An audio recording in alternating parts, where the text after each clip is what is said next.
வசனம் படிப்போமாக.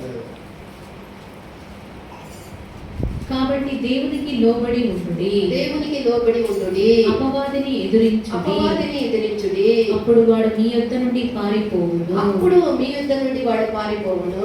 అన్ని భాషల్లో ಹೀಗಿರಲಾಗಿ ದೇವರಿಗೆ ಒಳಗಾಗಿರಿ,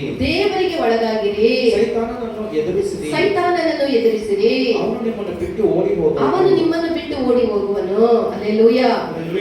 தமிழ்ல ஆகையால் தேவனுக்கு கீழ்ப்படிந்திருங்கள், பிசாசுக்கு எதிர்த்து நில்லுங்கள், அப்பொழுது அவன் உங்களை விட்டு ஓடி போவான். హల్లెలూయా.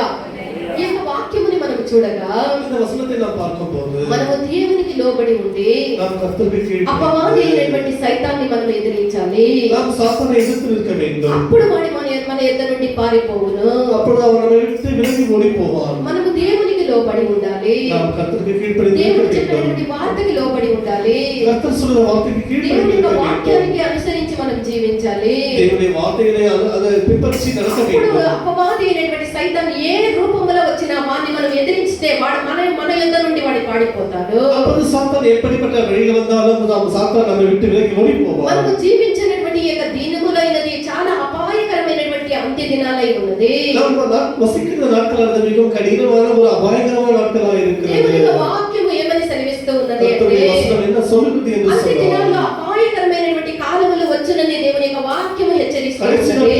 అపాయకరమైన నాட்கள் వரும் என்ற వచనం நமக்கு சொல்லுகிறது. 2 తిమోతి 3వ అధ్యాయం మొదటి వాక్యాన్ని చదవండి. 2 తిమోతి 3వ అధ్యాయం మొదటి వచనం படியுங்கள்.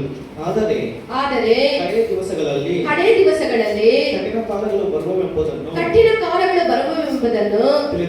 ತಿಳಿದುಕೋ. ಮನುಷ್ಯರು ಸ್ವಾರ್ಥಚಿಂತಕರು, ಹಣದಾಸೆಯವರು, ಬಾಯಿ ಕೊಚ್ಚುವವರು, ಅಹಂಕಾರಿಗಳು, ದೂಷಕರು, ತಂದೆ ತಾಯಿಗಳಿಗೆ ಅವಿಧೇಯರು, ಉಪಕಾರ ನೆನೆಸದವರು, ದೇವರ ಭಯ ಇಲ್ಲದವರು, ಮಮತೆ ಇಲ್ಲದವರು, సమాధాన పడండి కష్టం అంటే సమాధాన పడని వాళ్ళు, సమాధాన పడదವರು, చాడి ಹೇಳುವವರು, దయ ఇల్లదವರು, దమే ఇల్లదವರು, ಒಳ್ಳೆಯದನ್ನು ಪ್ರೀತಿಸದವರು, ದ್ರೋಹಿಗಳು, ಒಪ್ಪಿಕೊಂಡವರು, ದೇವರನ್ನು ಪ್ರೀತಿಸದೆ ಭೋಗಗಳನ್ನೇ ಪ್ರೀತಿಸುವವರು, ಭೋಗಗಳನ್ನೇ ಪ್ರೀತಿಸುವವರು, ಭಕ್ತಿಯ ವೇಷವಿದ್ದು ಅದರ ಬಲವನ್ನು ಬೇಡವೆನ್ನುವವರು ಆಗಿರುವರು. అంత్య దినాల్లో ఎలాంటి అపాయమైన కాలం వస్తుందని ఇక్కడ 2 తిమోతి 3వ అధ్యాయం మొదటి వాక్యములో నుండి చదివితే మనకు బాగా తెలుస్తుంది. అంత్య దినముల్లో అపాయమైనటువంటి కాలములో, అపాయకరమైనటువంటి కాలములో ప్రజలు ఏ విధముగా ఉంటారంటే ఇప్పుడు మనం జీవించినటువంటి ఈ లోకములో ఉండేటువంటి మనుషులను చూస్తే తెలుస్తుంది. ఎలాంటి మనం దినాల్లో జీవిస్తూ ఉన్నాం, మనం కడిసి దినాల్లో జీవిస్తూ ఉన్నామా, దేవుని యొక్క వాక్యం ఎంత చక్కగా నెరవేరుతుంది అనేది ఇప్పుడు జీవించినటువంటి మనుషులు సుఖభోగులుగా, మా ఇష్టము మా జీవితం అనే భక్తి లేని వాళ్ళగా, అహంకారులుగా, ద్రోహులుగా, తల్లిదండ్రులకు లోబడిన వాళ్ళగా, మాట వినని వాళ్ళగా, ఇలాంటి వాళ్ళగా లేస్తారు. ఇది అంత్య దినముల యొక్క సూచన అని దేవుని యొక్క వాక్యం మనకి హెచ్చరిస్తూ ఉన్నది. 2 తిమోతి 3వ అధ్యాయం 1వ వచనం படிக்கும்போது கடைசி நாட்களில் கொடிய நாட்கள் வரும் என்று சொல்லப்பட்டது போல நாட்களில் அந்த ஜனங்களை பார்க்கும்போது அநேக ஜனங்கள் தற்பிரியராகவும் பணப்பிரியராகவும் தேவனுடைய பக்தியை அமிதம் மதளிக்கிறார்கள். இப்படிப்பட்ட ஜனங்களை காணப்படுகிறார்கள். ఈ దినాల్లో జీవించినటువంటి దేవుని యొక్క పిల్లల ఆత్మీయ జీవితంలో ముందుకు సాగకుండానట్ల పలు విధములైనటువంటి పరీక్షలు, శోధనలు, వ్యాధులు మొదలైన ద్వారా ఎన్నెన్నో బాధల ద్వారా కూడా శోధించబడుతూ ఉన్నారు. దేవుడి జనములు కూడా వారి ప్రస్తుతమైన జీవితంలో మునిగిసలాదబడికి పలు విధమైన కష్టங்கள், ఉపద్రవాలు కూడా అలాగా మారగలరు. అంత్య దినాలు ఈ అపాయకరమైనటువంటి కాలాల్లో దేవుని యొక్క పిల్లల ఆత్మీయ జీవితంలో ముందుకు కొనసాగిపోకుండా సైతాను రకరకాలైనటువంటి వ్యాధులు, బాధలు, శోధనలు, కష్టాలు, ఇరుకలు, ఇబ్బందులు ఇలాంటివి పెట్టి దేవుని యొక్క పిల్లల యొక్క జీవితంలో బహుగా వాడు క్రియ చేస్తూ ఉన్నాడు. దేవుని పిల్లలు ఆవికుల జీవితంలో విన్నమగా వలర్ந்து మునిగిసలాదబడికి அவர்கள் பலவிதமான கஷ்டங்கள், உபத்திரவங்கள், இக்கட்டுகள், வியாதிகள், போராட்டங்களை வைத்து அவரை நெருக்கிக் கொண்டே இருக்கிறார். ఏర్పరచబడిన వారిని సహితము కూడా పడద్రోసేదానికి, వారిని కూడా ఏమీ లేకుండా చేసేదానికి సైతాను బలముగా వాడినటువంటి ఆయుధాల్లో ఒకటి ధనాపేక్ష, మరొకటి వ్యాధులై ఉన్నది. அவர்கள் தெரிந்து கொள்ளப்பட்டவர்களின் வீழ்த்தலும்படிக்கு சாத்தான் தெரிந்து கொண்ட ஆயுதம் என்னவென்று சொன்னால் அவர்கள் அமிதமாக பணப்பிரியராகவும் அமிதமாக உலகத்தை பிள்ளைகளால் மாற்றி விடுகிறது. ధనాపేక్ష కలిగి దేవుని నుండి దూరమైపోయినటువంటి కార్యాలు చేస్తారు, లేదా వ్యాధుల్ని పెట్టి సతమతముగా చేసినటువంటి కార్యాన్ని సైతాన్ చేస్తూ ఉన్నాడు. அவர்களுக்கு பணாசை கொடுத்து அவர்களை கர்த்தரை விட்டு விலக செய்கிறது, பிறகு அவர்களுக்கு பல வியாதிகளை கொடுத்து அவர்களுக்கு அவர்களை அமிர்தமாக அவர்களை செய்து விடுகிறது. సైతాను ఇచ్చినటువంటి ఆత్మీయ జీవితంలో పడద్రోసేదానికి ఏర్పరచబడిన వారిని సహితము లేకుండా చేసేదానికి వాడు వాడినటువంటి ఆయుధాల్లో వ్యాధి కూడా ఒకటే ఉన్నది. அவர்கள் தெரிந்து கொள்ளப்பட்டவர்களை சாத்தான் விழுத்தல படிக்க அவர்கள் தெரிந்து கொள்ளுகிற ஆயுதமே இந்த வியாதியா இருக்கிறது. ఇటువంటి సందర్భాల్లో సైతాను యొక్క తంత్రాన్ని మనం ఎరిగిన వారమై ఉండాలి. இப்படிப்பட்ட சமயத்தில் நாம் சாத்தானுடைய தந்திரங்களை அறிந்தவர்களாக వారి యొక్క తంత్రాన్ని ఎరిగిన వారమై ఉండి ఆత్మీయమైనటువంటి ఆయుధాన్ని ధరించుకొని వారిని మనం ఎదిరించడానికి, విజయాన్ని సాధించడానికి మనం బలశాలులుగా మనం ఉండాలి. அவர்கள் தேவனுடைய வசனத்தின் மூலமாக அவர் பலனை தரித்துக் கொண்டு சாத்தானுடைய எதிர்க்கும்படிக்கு தேவன் கற்றுக் கொடுக்கிற சர்வாயுத மரங்களை நாம் தரித்துக் கொள்ள యోబు வேண்டும். యొక్క జీవితాల గురించి మనం చూసినట్లయితే யோபுவின் சரித்திரத்தை நாம் యోబు பார்க்கிறோம். అనేక బాధలు, వ్యాధులు, అనేక శోధనల గుండా అతని యొక్క జీవితము వెళ్ళవలసి ఉండే. யோபுவின் ஜீவித்தை பார்க்கும்போது பலவிதமான கஷ்டங்கள், உபத்திரவங்கள், வியாதிகள், போராட்டங்கள் மத்தியில போக வேண்டியதாக అతనికి இருந்தது. అరికత నడి నెత్తి నుండి అరికాల వరకు అతను గాయములతో కురుపులతో నిండిన వాడుగా ఉండే. கடைசியிலே அவன் தன்னுடைய தலை முதல் உச்சத்தலை முதல் கால் வரைக்கும் கூட கொடினமான அந்த கடினமான குறுக்கனாலே அவன் அவதிப்பட்டான். అంతగా అతను శోధించబడినను. அவன் அவ்வளவாக சோதிக்கப்பட்டான். అతను తన యొక్క నోటితో దేవుణ్ణి దూషించలేదు. அவனுடைய వాయినాலே కర్తரை దూషించவில்லை. కానీ అతను చేసినదేమి அதற்கு மாறாக அவன் సహనముతో దేవుని కొరకు కనిపెట్టుకొని ఉండే. அவன் பொறுமையோடு கர்த்தருக்கு காத்திருந்தான். అతను తిరిగి లేనటువంటి స్థిరమైనటువంటి ఒక నిరీక్షణ తనలో కలిగిన వాడుగా యోబు కనబడుతూ ఉన్నాడు. அவனுக்கு அந்த நம்பிக்கையற்ற நிலைமையில் கூட யோபு காணப்பட்டிருந்தான். అవునే ధైర్యంగా ఏమని చెప్తూ ఉన్నాడు? ஆகையால் அவன் தைரியமாக என்ன యోబు சொல்றான்? 19వ అధ్యాయం 25, 26 వాక్యాలు చదవండి. యోబు 19వ అధ్యాయం 25, 26 వచనాలు படிப்போமா? ನಾನಂತೂ ನನ್ನ ವಿಮೋಚಕನು, నానందు నన్న విమోచకను, ಜೀವ ಸ್ವರೂಪನೆಂದು ಬಲ್ಲೆನು. జీవ స్వరూపನೆಂದು ಬಲ್ಲೆನು. ಆತನು ಕಡೆಗೆ ಭೂಮಿಯ ಮೇಲೆ ಸಾಕ್ಷಿಯಾಗಿ ನಿಂತುಕೊಳ್ಳುವನು. సాక్షియాಗಿ నింతుకొಳ್ಳುವನು. అయితే నా విమోచకుడు సజీవుడనియు, నా విమోచకుడు సజీవుడనియు, తర్వాత ఆయన భూమి మీద నిలిచునని నేను ఎరుగుదును. తర్వాత భూమి మీద ఆయన నిలిచునని నేను ఎరుగుదును. ఈలాగు నా చర్మము చీకిపోయిన తరువాత, నా చర్మము చీకిపోయిన తర్వాత శరీరముతో నేను దేవుని చూచెను. చూడండి, తన యొక్క శోధనలో ఎంతగా దేవుని మీద అతను నిరీక్షణ కలిగి, విశ్వాసం కలిగి ఉంటే ఇలాంటి ఒక ధైర్యం కలిగినటువంటి వార్త తన యొక్క శోధనలో, తన యొక్క బాధల్లో, తన మరణకరమైనటువంటి ఆ యొక్క వ్యాధిలో యోబు చెప్పగలిగే. చూడండి, அவர்கள் கர்த்தர் மீது அவன் எவ்வளவு விசுவாசம் வைத்திருந்தால் தன்னுடைய கஷ்டமான கொடினமான நாட்களிலும் கூட அவன் எவ்வளவு நம்பிக்கை கர்த்தர் மேல சொல்லுகிறான். కొంచెం వస్తే దేవుడు ఉన్నాడో లేడో, నన్ను కాపాడతాడో లేడో, నేను విడవబడతానో ఏమైతానని పలు రీతిలుగా మనం కలవరపడి, పలు రీతిలుగా మనం వేదన పడి, మనం అధైర్యపడుతూ ఉంటాం. అయితే ఇక్కడ అన్ని పోగొట్టుకొని ఆఖరికి తన యొక్క శరీరంలో అంత బాధ కలిగినను, నా విమోచకుడు సజీవుడని నేను ఎరుగుదును, నా చర్మమే చీకిపోయినను, ఆఖరికి ఆయన నన్ను నిలబెడతానని ఎంత ధైర్యంతో తన యొక్క బాధల్లో యోబు చెప్తూ ఉన్నాడో చూడండి. நமக்கு கொஞ்சம் கஷ்டம் வந்தாலே போதும், கர்த்தர் இருக்கிறாரா இல்லையா என்ற அவிதமாக அவரை நாம் தூஷிக்க முறுமுறுக்க தொடங்கி விடுகிறோம். ஆனால் யோபுவை பார்க்கும்போது அவனுக்கு எல்லா நம்பிக்கையும் அற்று போய் கடைசியில் தோல் கூட அவன் அழுகி போன நிலையில் வந்த பொழுது கூட அவன் கர்த்தர் மேல் வைத்த நம்பிக்கையை விடாமல் அவருக்காக காத்திருக்கிறான். అలాంటి నిరీక్షణ, నమ్మిక ఉంచిన యోబు యొక్క జీవితం ఆఖరిలో రెండంతలుగా ఆశీర్వదించబడే. அவிதமாக கர்த்தர் மேல் நம்பிக்கை வைத்திருந்த யோபுவின் நிலைமை கடைசியில் பார்க்கும்போது அவன் எதையெல்லாம் எழுதி விட்டானோ அதற்கு மாற எல்லாவற்றையும் இரண்டத்திலேயே பெற்றுக் கொண்டிருக்கிறான். ఆయన కోల్పోయిన దానికి రెండంతలుగా దేవుడు అతనికి ఇచ్చి ఆయన ఆశీర్వదించే. அவன் எதையெல்லாம் இழந்தானோ அதை எல்லாம் திரும்ப கொடுத்து அவன் இரண்டத்திலேயே கொடுத்திருக்கிறான். అపోస్తలుడైనటువంటి పౌలు తన యొక్క జీవితాల గురించి చెప్పినప్పుడు, అపోస్తలుడైన పౌలు తన జీవితం గురించి తన యొక్క జీవితంలో వచ్చినటువంటి ఒక బలహీనత గురించి ఆయన చెప్పినప్పుడు, జీవితంలో ఉన్న బలహీనత గురించి அவர் గలాతీయులు சொல்லும்போது 4వ అధ్యాయం 14వ వాక్యం చదవండి. గలాతీయులు 4వ అధ్యాయం 14వ వచనం படிப்போமாக. అప్పుడు నా శరీరములో మీకు శోధనగా ఉండిన దాన్ని బట్టి, అప్పుడు నా శరీరములో శోధనగా ఉండిన దానిని బట్టి నన్ను మీరు తృణీకరింపలేదు, నన్ను తృణీకరింపలేదు, నిరాకరింపనైనను లేదు గాని దేవుని దూతన వలెను క్రీస్తు యేసున వలెను నన్ను అంగీకరించితిరి. హల్లెలూయా. అపోస్తలుడైనటువంటి పౌలుకి శరీరములో ఒక ముళ్ళు ఉండే. అపోస్తలుడైన పౌలుకి మాంసத்திலே ஒரு முள் கொடுக்கப்பட்டிருந்தது. ఆ యొక్క ముళ్ళు ఏమి? அந்த முள் ఒక బలహీనత. ఏదో ఒక బలహీనత. ఆ బలహీనత నిమిత్తము పౌలు చాలా వేదన పడుతూ ఉండే. బలహీనత మూలంగా இந்த పౌలు అనేవారు మిகவும் కష్టపడుతున్నారు. ఆ బలహీనత ఏ విధంగా వచ్చే అంటే బలహీనత ఎప్పుడు వస్తుంది? అది ఒక సైతాను దూతగా వచ్చి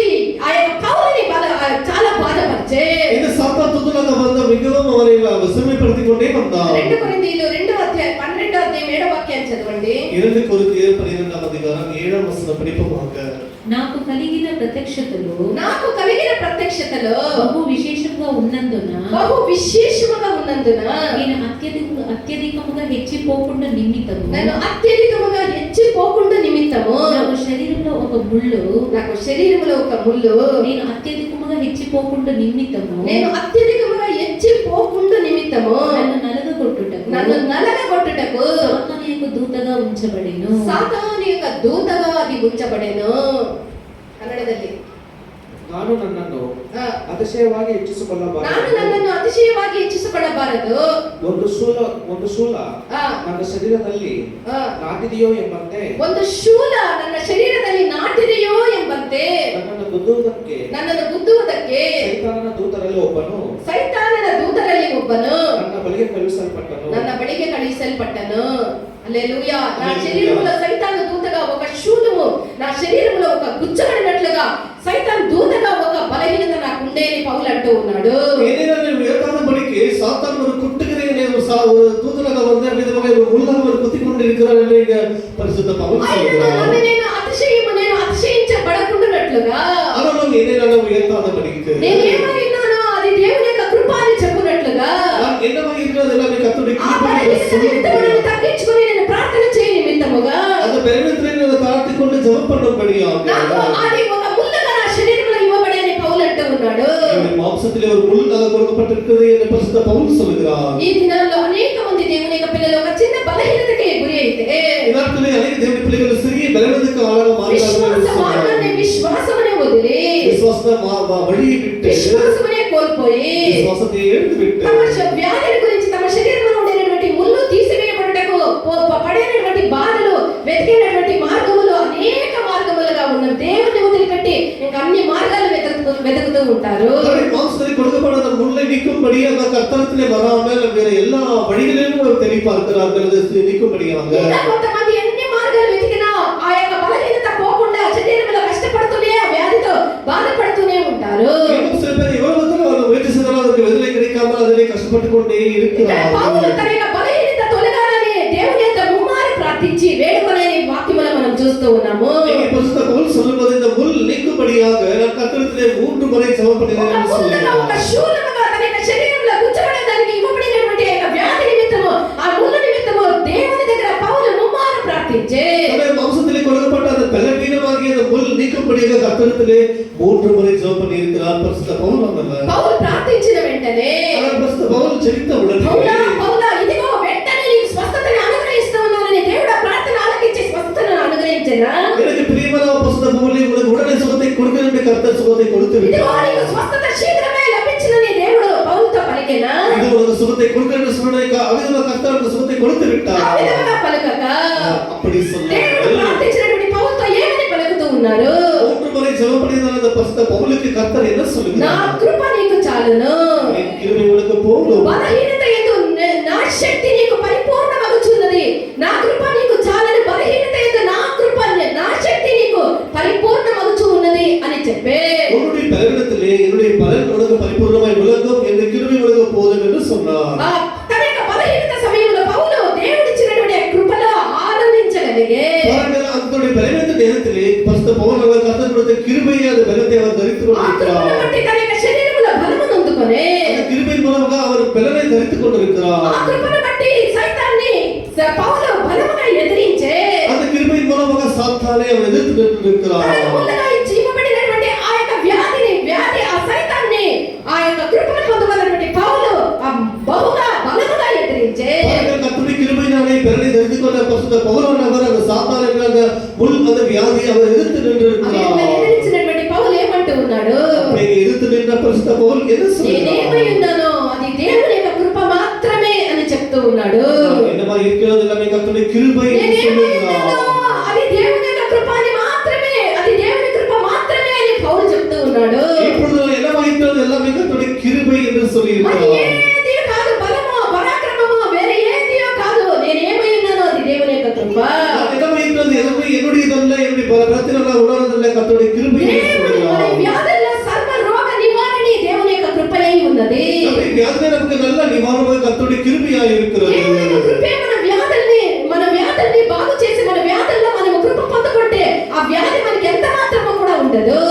வியாதிகள் வரும்போது கர்த்தரை ஜெபம் பண்ணி கிருபை பெற்றுக்கொள்ளும்போது அந்த வியாதி நம்ம எவ்வளவு நம்மை தாக்காது. మన యొక్క బలహీనతల్లో దేవుని వేడుకొని దేవుని యొక్క కృపని పొందుకొని మనం బలవంతులుగా బలశాలులుగా మనం మారాలి. நம்முடைய பலவீனத்திலே கர்த்தரை ஜெபம் பண்ணிக்கொண்டு அவளுக்கு அந்த பலனை தரித்துக் கொள்ள வேண்டும். మన యొక్క శోధనలో మన బలహీనతల్లో మన వ్యాధుల్లో మనం సరికి గొనిగేది కాదు దేవుని యందు మనం ఆనందించే వారమై ఉండాలి. நம்ம சோதனையிலே பலவீனத்திலே நாம் ஒருபுறத்தை கர்த்தரை விட்டு விலகி போவதல்ல, நாம் அவருக்கு ஜெபம் பண்ண வேண்டும், அவருடைய கிருபையை தரித்துக் கொள்ள வேண்டும். ఆ విధంగానే అపవాదిని మనం ఎదిరించేది. அப்படிதான் நம்ம சாத்தானை எதிர்த்து நிற்க முடியும். దేవుని యందు మనం ఆనందించే దాని ద్వారా అపవాదిని మనం ఎదిరిస్తూ ఉన్నాము.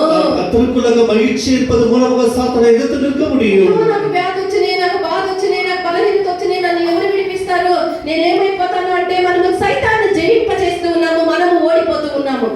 మన యొక్క బలహీనతలు ఏందో, మన శోధనలు ఏందో దేవుని యొక్క కృపను పొందుకొని దేవుని యందు మనం ఆనందించి దేవుని మనం మహిమపరిచిన యెడల అపవాదిని మనం ఎదిరించే వాళ్ళముగా అగుదము. நம்முடைய பலவீனத்திலே நம்முடைய சாத்தானை வியாதிகளை கர்த்தரை மகிமைப்படுத்தி அவரை ஜெபம் பண்ணும்போது நிச்சயமாக சாத்தானை எதிர்த்து நிற்க ఆ முடியும். విధంగా ఎదిరించే అపవాది మీద మనం విజయాన్ని మనం సాధించాలి. அவரை எதிர்த்து நின்று அவர் மேல் நாம் ஜெயத்தை பெற வேண்டும். ఏ విధంగా మనం అపవాదిని ఎదిరించేది? சாத்தானை எப்படி நாம் எதிர்த்து நிற்பது? దేవుని యొక్క మొదటగా మనం చూసినట్లయితే முதலாவது பார்க்க போறோம். దేవుని యొక్క వాక్యం ద్వారా கர்த்தருடைய வசனத்தின் దేవుని యొక్క వాక్యాన్ని మనం చేపట్టుకునే దాని ద్వారా అపవాదిని మనం ఎదిరించగలము. தேவனுடைய வார்த்தையை அவரை கைப்பற்றி நடக்கும்போது அது மூலமாக சாத்தானை எதிர்த்து நிற்க முடியும். యేసు ప్రభువు బాప్తిస్మం పొందుకొని இயேசு మనవరు జ్ఞానస్నానం పెట్టుకొని పరిశుద్ధాత్మతో నింపబడి பரிசுத்தாவியில் நிரப்பப்பட்டு 40 దినములు ఉపవాసం ఉండుటకు அவர் 40 நாட்கள் உபவாசம் இருப்பதற்கு ఆయన ప్రార్థించుతూ ఉండగా அவர் ஜெபம் பண்ணி கொண்டிருக்கும் போது అపవాది యేసు ప్రభువుని శోధించడానికి వచ్చే இந்த சாத்தானை கர்த்தரை சோதிக்கும்படி ఆయన வந்திருக்கிறார். బాప్తిస్మం పొందుకొని పరిశుద్ధాత్మ పొందుకొని 40 రోజులు ఉపవాసం ఉండి తండ్రి దగ్గర వేడుకొని సేవ ఆరంభించేదానికి ముందు వేడుకునేటప్పుడు అపవాది సైతాన్ని ఎదిరించేదానికి వచ్చే இயேசு ஞானஸ்நானம் பெற்றுக்கொண்டு பரிசுத்தாவின் ஆவியை பெற்றுக்கொண்ட பிறகு அந்த அவர் ஊழியத்தை தொடங்குவதற்கு முன்பாக ஏறக்குறைய 40 நாட்கள் உபவாசம் இருந்தார். அப்பொழுது சாத்தான் அவரை சோதிக்கும்படி యేసు ప్రభు అపవాదిని ఎదుర్కొనేదానికి ఎదుర్కొనేదానికి దేంతో పోయే தேவனானவர் இயேசுவான சாத்தான் எதிர்கொள்ளும்படிக்கு எப்படி போனார்? దేవుని యొక్క వాక్యముతో ఆయన అపవాదిని యేసు ప్రభు ఎదిరించే கர்த்தருடைய வசனத்தின் மூலமாக தான் சாத்தானை அவர் ஜெயித்தார். వాక్యాన్ని పట్టుకొని ఎదిరించినప్పుడు అపవాది అయినటువంటి సైతాను యేసు ప్రభు ఎదుట నిలబడలేక బలహీనుడిగా మారిపోయే தேவனுடைய வசனத்தை எடுத்துக்கொண்டு தான் சாத்தான் எதிர்த்து நின்றார். அப்பொழுது அவர் விட்டு விலகி ஓடி போனார். వాడు యేసు ప్రభుని వదిలి పారిపోయే அவர் இயேசு விட்டு விலகி ஓடி போனார். లూకా 4వ అధ్యాయం 13వ వాక్యాన్ని చదవండి. லூக்கா சுவிசேஷம் 4వ అధ్యాయం 13వ వచనం படிப்போமாக. అపవాది ప్రతి శోధనను ముగించి అపవాది ప్రతి శోధనను ముగించి కొంతకాలం ఆయనను విడిచిపోయెను. కొంతకాలం ఆయన విడిచిపోయాను. అపవాది వాని యొక్క తంత్రాలు నెగ్గక యేసు ప్రభువుని విడిచి పారిపోయే அவர்கள் சாத்தானுடைய தந்திரங்கள் அவரை பலிக்கவில்லை. ஆகையால் இயேசு விட்டு விலகி ஓடி போனார். దేవుని పిల్లలైనటువంటి మనకు అనేక వ్యాధుల్ని సైతాన్ పెట్టి தேவ பிள்ளைகளை நமக்கு சாத்தான் பல வியாதிகளை మరి வைத்து విశ్వాసమును నశింప చేయుటకు ప్రయత్నించినప్పుడు அந்த விசுவாசத்தை ஒழிக்கும்படிக்கு அவர் முயற்சி செய்யும் போது మనం ఏం చేయాలి? நாம் என்ன செய்யணும்? గడగడగడగడగడమని కొనికి நாம் கடகடன நடுங்கிக் கொண்டு దుప్పటిగా కప్పుకొని நாம் கம்பளியை போர்த்திக் கொண்டு ఏడ్చుకొని அழுது கொண்டு అందరికి చెప్పుకొని எல்லாருக்கும் சொல்லிக் கொண்டு ప్రలాపించుకొని புலம்பிக் கொண்டு ఇక్కడ పరిగెత్తి అక్కడ పరిగెత్తి ముందుకు పరిగెత్తి వెనకకు పరిగెత్తి అన్ని పరిగెత్తి దమ్మని ఒక చోట్ల పడిపోయి దుప్పటి కప్పుకొని ఏడ్చి వేదన పడాలి. நாம் அங்கே இங்கே ஓடி அபிதமாக கீழே விழுந்து அழுது வேதனைப்பட்டுக் கொண்டிருக்க வேண்டும். ఎట్లుండాలి? సైతాను మనల్ని వ్యాధి ద్వారా మనల్ని శోధించేదానికి వచ్చినప్పుడు మనం ఏం చేయాలి? சாத்தானை சோதிக்கும்படி வியாதி மூலமாக வரும்போது நாம் என்ன செய்ய வேண்டும்? ఖడ్గముతో నరికి వాడిని ఎదిరించాలి. அவரை கத்தியின் மூலமாக பட்டயத்தினாலே அவரை வெட்டி அவரை ஜெயிக்க ఏ வேண்டும். ఖడ్గం అది? அது என்ன பட்டயம்? ఆత్మ ఖడ్గము. ஆவியின் దేవుని యొక్క பட்டயம். వాక్యం అనేటువంటి ఆత్మ ఖడ్గముని చేత పట్టుకున్న వాళ్ళమై தேவனுடைய வசனமாக இருபுறம் கருக்குள்ள பட்டயத்தை கையில் అపవాది பிடித்து విరోధముగా ఆ వాక్యం అనే ఖడ్గముని వీసి మనము ఆ వాని మీద మనం జయాన్ని పొందాలి. சாத்தான் விரோதமாக தேவனுடைய வசனத்தை அனுப்பி அவர் மீது அவர் ஜெயத்தை பெற ఆ வேண்டும். వాక్యం అనే ఖడ్గముతో మన యొక్క కడుపులో దూసి தேவனுடைய வசனம் என்கிற கத்தி அவரை வயிற்றில் குத்தி వారికి విరోధముగా మనం ఎదిరించి నిలబడాలి. அவர் விரோதமாக எழுந்து நிற்க வேண்டும். నువ్వు ఏడ్చి కార్చి ప్రలాపించి గంతులు వేసి నువ్వు దుప్పటి కప్పుకునే దాని వల్ల అపవాది నిన్ను వదిలిపోడు. లేదా తెడ్డు కట్టి తొక్కుడు కట్టి తీసుకొని వచ్చి మనకి మూతికి పొడిచి నేను కొడతాను చూడు. కొంతమంది సైతాన్ వస్తుందని కొరకు తీసుకొని వచ్చి పెట్టేది, మిరపకాయలు తీసుకొని వచ్చి పెట్టేది. పోతుందా సైతాను? పొరకకి మిరపకాయల కంటే మన కంట్లోనే పెట్టి మనల్ని ఎత్తి దాంట్లో పటా పటా అని కొట్టి మనల్ని పండేసిపోతుంది. దేవుడు ఇచ్చినటువంటి వాక్యం అనే ఖడ్గమని, దేవుడు ఇచ్చినటువంటి ఆ అపవాదిని ఎదిరించడానికి ఆత్మ ఖడ్గమైనటువంటి వాక్యాన్ని చేత పట్టుకొని తీసుకొని వాడిని దూసి వానికి విరోధముగా మనం నిలబడాలి. சிலர் சாத்தானை ஜெயிக்கும்படிக்கு அவனை ஓட்டும்படிக்கு சிலர் தொடர்பகத்தையும் பிறகு அந்த விலகையை வைக்கிறார்கள். அதை பார்த்து அவன் ஓடி போக மாட்டான். ஆகையால் அவனை எதிர்க்கும்படிக்கு ஜெயிக்கும்படிக்கு கர்த்தருடைய வசனம் என்கிற பட்டயத்தை தான் வைக்க வேண்டும். అప్పుడు అపవాది మన యొద్ద నిలబడేదానికి మనకి త్రాణి మనకి బలం ఉండదు. అప్పుడు இந்த సాతాను நமக்கு பக்கம் நிற்கும்படிக்கு వాడు మన యొద్ద నుండి మనల్ని వదిలి వ్యాధిని తీసుకొని వాడు గంటు మూట కట్టుకొని వాడు పరిగెత్తి వచ్చిన దారిన వాడు వెళ్ళిపోతాడు. అప్పుడు நம்முடைய బలహీనమైన వ్యాధిயை அவன் எடுத்துக்கொண்டு மூட்டை கட்டிக்கொண்டு விலகி ஓடி போவான். వాక్యం అనే ఖడ్గముతో అపవాదిని మనం ఎదిరించాలి. వసనమైన పట్టయத்தினாலே సాతాను జయించ வேண்டும். తరువాతగా యేసు ప్రభువు యొక్క రక్తము ద్వారా అపవాది అయినటువంటి సైతాన్ని మనం ఎదిరించాలి. యేసుని రక్తத்தின் மூலமாக சாத்தானை நாம் ஜெயிக்க வேண்டும். ప్రభు అయినటువంటి యేసుక్రీస్తు కల్వారి శిలువలో తన అమూల్యమైనటువంటి పరిశుద్ధమైనటువంటి రక్తాన్ని ఆయన చిందించి ఉన్నారు. కర్తవ్య యేసువారు కల్వారి శిలువలో తన పరిశుద్ధమైన రక్తాన్ని చిందించి ఉన్నారు. ఎంతవరకు ఆయన తన అమూల్యమైనటువంటి పరిశుద్ధమైన రక్తాన్ని కల్వారి శిలువలో ఆయన చిందించి ఉన్నారు అంటే ఎనక పరిశుద్ధమైన విలేనిపట్ట రక్తాన్ని కల్వారి శిలువలో చిందినారు என்று சொன்னால் ఆయన మనల్ని విమోచించి నిమిత్తము நம்மை மீட்கும்படியா తన మరణము ద్వారా అపవాది అయినటువంటి సైతాన్ని నశింపచేసేదానికి ఆయన మరణించి తన యొక్క రక్తాన్ని ఆయన అనుగ్రహించి ఉన్నారు. தன்னுடைய மரணத்தின் மூலமாக சாத்தானை ஜெயித்து அவனை அழிக்கும்படியாக கர்த்தர் ரத்தத்தை சிந்தி இருக்கிறார். మత్తయి సువార్త 8వ అధ్యాయం 17వ వాక్యాన్ని చదవండి. மத்தேயு சுவிசேஷம் 8వ అధ్యాయం 17వ వచనం படிப்போமாக. ಇದರಿಂದ ನಮ್ಮ ಬೇನೆಗಳನ್ನು ತಾನೇ ತೆಗೆದುಕೊಂಡು ನಮ್ಮ ಬೇನೆಗಳನ್ನು ತಾನೇ ತೆಗೆದುಕೊಂಡು ನಮ್ಮ ರೋಗಗಳನ್ನು ಹೊತ್ತುಕೊಂಡನು. ನಮ್ಮ ರೋಗಗಳನ್ನು ಹೊತ್ತುಕೊಂಡನು. ಯೆಶಾಯನೆಂಬ ಪ್ರವಾದಿಯಿಂದ ಹೇಳಿರುವ ಮಾತು ನೆರವೇರಿತು. మాತು నెరవేరిತು. ఆయన మాట వలన దయ్యములను వెళ్ళగొట్టి రోగులనెల్లరూ స్వస్థపరిచెను. అందువలన ఆయనే మన బలహీనతలను వహించుకొని మన రోగములను భరించెనని ప్రవక్త అయిన యెషయా ద్వారా చెప్పబడినది నెరవేరెను. మన రోగాన్ని ఆయన భరించి నిమిత్తము మన వ్యాధుల నుండి విమోచన అనుగ్రహించిన నిమిత్తము మనకి నొక్కి పట్టినటువంటి సమస్త పీడల్లో విమోచన అనుగ్రహించుటకు ఆయన కల్వారి శిలువలో మరణించి ఆయన అమూల్యమైనటువంటి రక్తాన్ని మనకు అనుగ్రహించి ఉన్నారు. வியாதிகள் எல்லாவற்றையும் வைக்கப்படியாக சொந்த கொடுக்கப்படியாக கர்த்தர் தாமே தன்னை அவ எல்லாவற்றையும் ஏற்றுக்கொண்டிருக்கிறார். యేసు ప్రభు చిందించినటువంటి రక్తమైనది ఇది సాధారణమైనటువంటి రక్తము కాదు. కల్వరి శిలువలో యేసు చిందిన రక్తం సాధారణమైన రక్తం అది అమూల్యమైనటువంటి పరిశుద్ధమైనటువంటి రక్తము. అది విలువైన పరిశుద్ధమైన రక్తమాయి ఆ రక్తమునకు శక్తి ఉన్నది. ఆ రక్తத்துக்கு வல்லமை இருக்கிறது.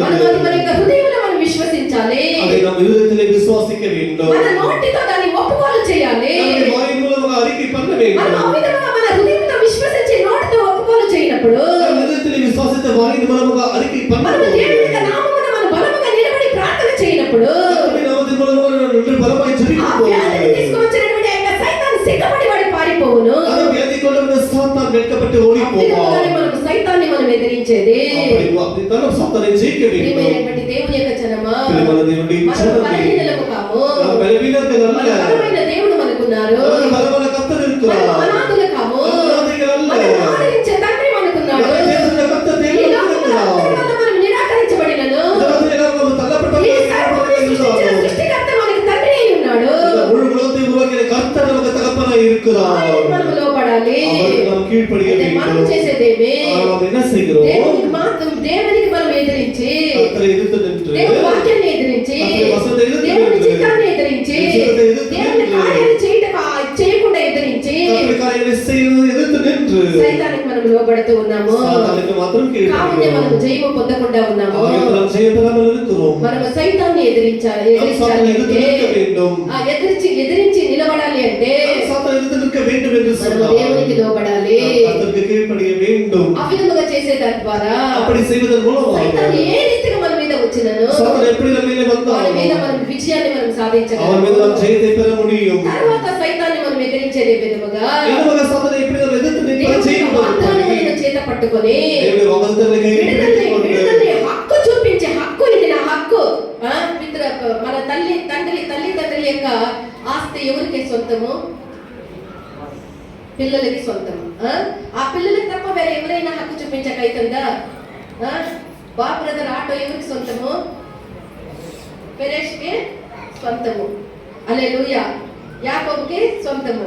ఇంకెవరైనా వచ్చి ఇది నా ఆటో అని నేను ఎందుకొని వేస్తాను లేదు సెకండరీ. అయితే ఎవరైనా వచ్చి హక్కు చూపించగలరా? ఎవరిది? అది మా నాయింది, నాది, మాది అని చెప్తాం కదా. అందరూ అంతే. తల్లిదండ్రులది ఏదైనా సరే అది ఎవరిది? పిల్లలకు తప్ప వేరే హక్కు ఎవరికి రాదు కదా. దేవుడు ఇచ్చినటువంటి వాగ్దానములు ఎవరికి సొంతము? ఎవరికి సొంతము? మనకు సొంతము. మనం ఆయన కుమారులైతే, ఆయన కుమార్తెలైతే, మనం ఆయన పిల్లలైతే ఆయనంతా కూడా ఎవరికి సొంతము? మన తండ్రి బలహీనుడు కాదు, మన తండ్రి పేదవాడు కాదు, మన తండ్రి శక్తిహీనుడు కాదు, మన తండ్రి సర్వాన్ని సృష్టించిన సృష్టికి అధిపతి. మన యొక్క తండ్రి కోటి సూర్యుల కంటే ప్రభావం కలిగిన దేవుడు. ఆయన ఎవరు? మనకు తండ్రి. ఎవరైనా మన తండ్రి, ఆ తండ్రికి సంబంధించినదంతా ఎవరిది? మనది. మనం హక్కు చూపించాలి. హక్కు చూపించకపోతే ఎవరైనా ఒకరు చెప్పుకొని పోతారు. మనం హక్కు చూపించి ఆ యొక్క దేవుని యొక్క ఆ యొక్క ఆశీర్వాదాలని మనం பொதுவாவே ಎಲ್ಲ ಕರ್ತನ ರೂಪಮೇ ಎಲ್ಲ ಉರುವಾಕಿ ನಮಗೆ ದೇವರ ತರಮದಗಪ್ಪನಾಯ್ಕ ಹಾಗೆ ಅವರು ಕೊಡುತ್ತ ಎಲ್ಲ ವಾಗ್ದಾನಗಳ ಉರಿಮೆ ಕೊಂಡಾಡಿ ನಾವು ಅದರ ಮೂಲಕ ಸುಗತೆ ಎಲ್ಲ పెంచుకొల్ల வேண்டும். దేవుని యొక్క వాగ్దానాల్ని మనం హక్కు చూపించి పొంది సైతాన్ని ఎదిరించాలి. నీద సైతాన్ పారిపోయింది, నా తండ్రిది, నాకు నా తండ్రి ఈ విధంగా వాగ్దానం చేసి ఉన్నాడని ఆ వాగ్దానాన్ని ఎత్తి చూపించి ఆ సైతాన్ని మనం ఎదిరించాలి. கர்த்தருக்கு செய்த வாக்குத்தத்தங்களை காட்டி சாத்தானை ஓடிப்போய் என்னுடைய கர்த்தர் கொடுத்திருக்கிறார் என்று அதை உரிமை காட்டி நாம் சாத்தானை எதிர்த்து நிற்க வேண்டும். దేవుని యొక్క చిత్తమైతే ఈ వాక్యాన్ని వచ్చే వారం మనం కంటిన్యూ చేస్తాం. దేవుని చిత్తమైన వచనத்தை தொடர்ச்சி వాగ్దానాన్ని మనం చేపట్టుకొని విడుదల పొందు నిమిత్తము హక్కు చూపించి సైతాన్ని మనం ఎదిరించాలి. సాతాனை நாம் ఎదుర్కొ నిற்கும்படி కర్తరుடைய వచనத்தை நாம் உரிமை கொண்டாடி அதன் மூலமாக சாத்தானை எதிர்த்து நிற்க முடியும். ఆ విధముగా చేయుటకు దేవుడు మనకు కృప అనుగ్రహించును గాక. కర్తరు కృప అளிపారాக. ఆమేన్. సమర్పించుదుము గాక. ఒప్పుకొనుము గాక.